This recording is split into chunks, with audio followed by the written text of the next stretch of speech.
विपक्षी दलों की बैठक 12 जून को पटना में होनी थी, लेकिन इसे किसी कारणवश टाल दिया गया। इस पर हमारे साथ बात करने के लिए राजद के विधायक सुधाकर सिंह हैं। बात करेंगे। सर, विपक्षी दलों की बैठक 12 जून को पटना में होनी थी, लेकिन किसी कारणवश टाल दिया गया है। कहा यह जा रहा है कि कांग्रेस नहीं आ रही है, इसी वजह से ये जो बैठक थी टाल दिया गया।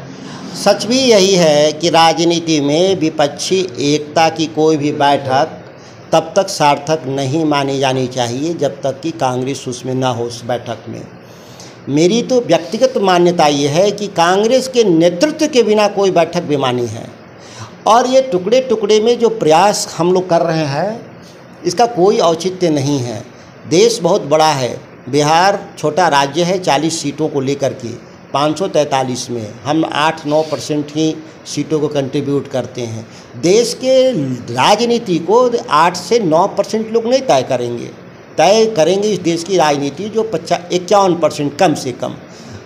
तो उसमें कांग्रेस की तो भूमिका के बिना तो होगा संभव नहीं, क्योंकि एक बड़ी पार्टी है जिसके पास एक देश में एक अनुभवी नेतृत्व है, जिसके पास सरकार चलाने के लिए एक बड़ी लंबी विरासत उसके पास है।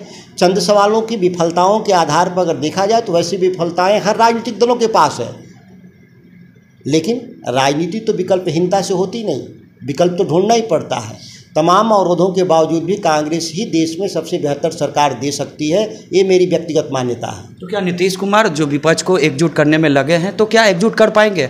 नीतीश कुमार की एकजुटता जो का प्रयास जो है, उससे पहले ही विपक्ष एकजुट है कांग्रेस के नेतृत्व में। राष्ट्रीय जनता कांग्रेस तो पहुंची नहीं।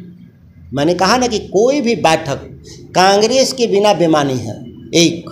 और दूसरा, कोई भी बैठक कांग्रेस के नेतृत्व में होना चाहिए, नेतृत्व नहीं बदलना चाहिए। बैठक पटना में हो, दिल्ली में हो, बॉम्बे में हो, कलकत्ता में हो, शिमला में हो, लेकिन नेतृत्व कांग्रेस का होना चाहिए। हम उन्हीं के नेतृत्व में तमाम विपक्ष को एकजुट होना पड़ेगा, नहीं अन्यथा इतिहास के पन्ने में सबका नाम दर्ज होगा कि जब एकजुट होने की बात हुई थी तो सब लोग अलग अलग राग अलाप रहे थे। खगड़िया भागलपुर में जो अगवानी पुल बन रही थी वो एक बार फिर से गिर गई, इसे आप कैसे देखते हैं? इसको मैं मानता हूँ कि इंजीनियरिंग का फेलियर है।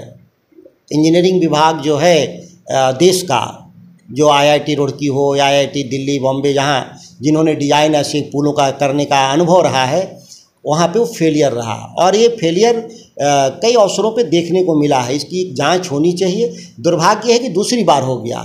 यह सारे प्रिकॉशन जो भारतीय जनता पार्टी एनडीए की जो सरकार थी, जिसके दौरान ये पहली बार ये पुल गिरा था, उस समय ही कठोर निर्णय लेना चाहिए था।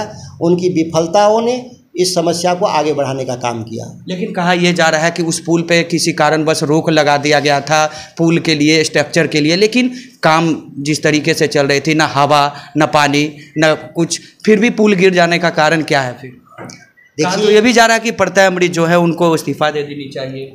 देखिए, किसी प्रधान सचिव पर आरोप लगाने की जरूरत नहीं है। इस मामले में नेतृत्व प्रधान सचिव नहीं करता, नेतृत्व सरकार के ऊपर बैठे हुए मुखिया लोग करते हैं।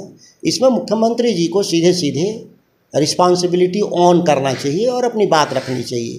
प्रधान सचिवों की नियुक्ति या किसी भी वरिष्ठ अधिकारी की नियुक्ति, ट्रांसफ़र, पोस्टिंग और प्रमोशन तीनों मुख्यमंत्री देखते हैं। तो मुख्यमंत्री जी को सीधे सीधे ऑन करना चाहिए और बताना चाहिए कि उनके किन अधिकारियों ने कि गलती से हुआ, वो बेहतर बता सकते हैं। बीजेपी के लोग कह रहे हैं कि नैतिकता के आधार पर तेजस्वी यादव को इस्तीफा दे देनी चाहिए।